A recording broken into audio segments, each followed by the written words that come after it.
राज्य मंत्रिमंडळ बैठक 4 ऑक्टोबर 2024 चे संक्षिप्त निर्णय. राज्यातील अकृषिक कर पूर्णपणे माफ. महसूल विभाग.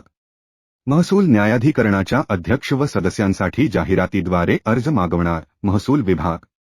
दौंड येथे बहुउद्देशीय सभागृह नाट्यगृहासाठी शासकीय जमीन. महसूल विभाग. त्र्यंबकेश्वर तालुक्यातील किकवी प्रकल्पाच्या कामास मान्यता. जलसंपदा विभाग. टेंभू उपसा सिंचन योजनेस व अनिल भाऊ बाबर यांचे नाव. जलसंपदा विभाग. पूर्णा नदीवर 10 साखळी बंधायांच्या कामांना गती देणार. सिल्लोडमधील जमिनीला सिंचन. जलसंपदा विभाग. प्राचीन व ऐतिहासिक वास्तूंचे नुकसान केल्यास आता 2 वर्षाचा तुरुंगवास. 1 लाख दंडाची तरतूद. पर्यटन. राज्यातील खेळाडूंसाठी पारितोषिक रक्कम वाढवली. क्रीडा विभाग. राज्यातील आणखी 104 ITI संस्थांचे नामकरण. कौशल्य विकास. संत भगवान बाबा ऊसतोड कामगार अपघात विमा योजना राबवणार. सामाजिक न्याय विभाग. लहान जलविद्युत प्रकल्पासाठी बांधा वापरा हस्तांतरण धोरण. जलसंपदा विभाग. कोकण पुणे विभागासाठी राज्य आपत्ती प्रतिसाद दलाच्या 2 कंपन्या. मदत व पुनर्वसन विभाग.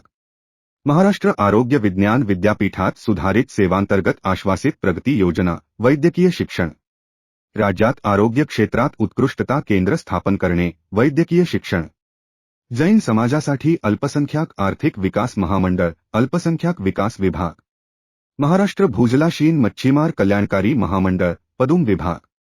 आजरा तालुक्यातील वेळवट्टी, गवसे, घाटकरवाडी बंदिस्त पाईपलाईन टाकणार. मृद व जलसंधारण.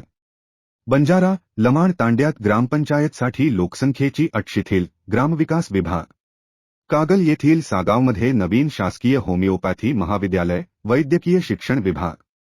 महाराष्ट्र सागरी मच्छीमार कल्याणकारी महामंडळ स्थापन करणार. मत्स्य व्यवसाय विभाग. कुडाळ तालुक्यातील डोंगरेवाडीत साठवण तलाव. मृद व जलसंधारण विभाग. बारी, तेली, हिंदू खाटीक, लोणारी समाजांसाठी आर्थिक विकास महामंडळे. इतर मागासवर्ग विभाग. गाळमुक्त धरण व गाळयुक्त शिवार योजना कायमस्वरूपी राबवणार. 2604 कोटीस मान्यता. मृद व जलसंधारण विभाग. राज्यात हरित एकात्मिक डेटा सेंटर पार्क स्थापन करणार. 1,60,000 कोटींचे गुंतवणूक अपेक्षित. उद्योग. उच्च तंत्रज्ञानावरील अतिविशाल प्रकल्प योजनेत सुधारणा. अधिकाधिक प्रकल्पांना प्रोत्साहन. उद्योग विभाग. राळेगण सिद्धी येथील उपसा सिंचन योजनेचे सक्षमीकरण. मृद व जलसंधारण विभाग. शिरोळ तालुक्यातील गावांमध्ये भूमिगत चर योजना राबवणार. जलसंपदा विभाग.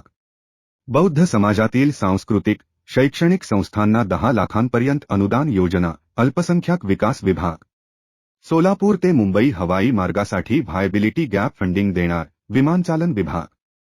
वैद्यकीय अधिकाऱ्यांना 7व्या वेतन आयोगाप्रमाणे व्यवसायरोध भत्ता देणार. सार्वजनिक आरोग्य विभाग. डेक्कन कॉलेज, गोखले संस्था, टिळक महाराष्ट्रमधील कर्मचाऱ्यांना सुधारित आश्वासित प्रगती योजना. उच्च व तंत्र शिक्षण. वडाळा सॉल्ट पॅनमधील भूखंड शैक्षणिक कारणांसाठी. महसूल. रमाई आवास, शबरी आवास योजनेतील घरकुल अनुदानात वाढ. सामाजिक न्याय.